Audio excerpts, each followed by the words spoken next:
Bonjour à tous. Je continue à vous partager des extraits du livre du cardinal Ratzinger, La communion de la foi. Orthodoxie et orthopraxie.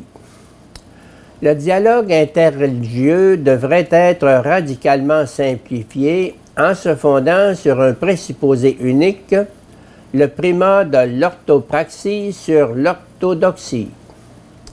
Nitter affirme: on ne peut pas concevoir l'absolu, mais le mettre en œuvre. La question est, mais de quelle manière au juste? Comment puis-je agir de manière juste si je ne sais absolument pas ce qui est juste? Dans la description des religions de l'Inde, il avait un sens tout à fait précis.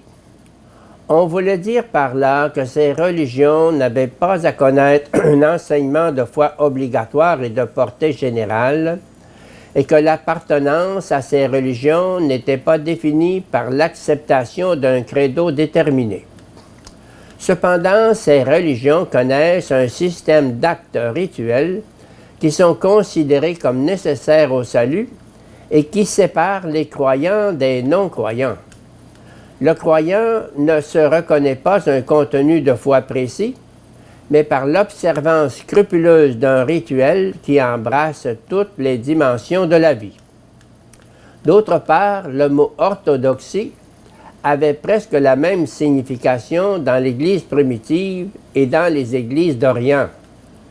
La doxa était comprise essentiellement comme gloire, glorification.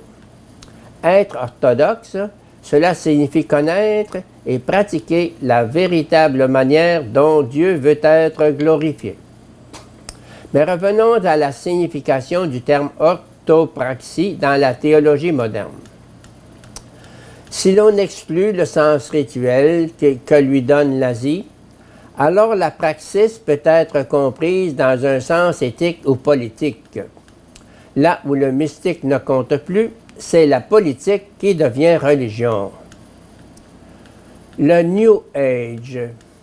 Semblable en cela à la gnose antique, ce chemin se prétend en harmonie totale avec tout ce qu'enseigne et revendique la science et exploite les connaissances scientifiques de toute nature, biologie, psychologie, sociologie, physique.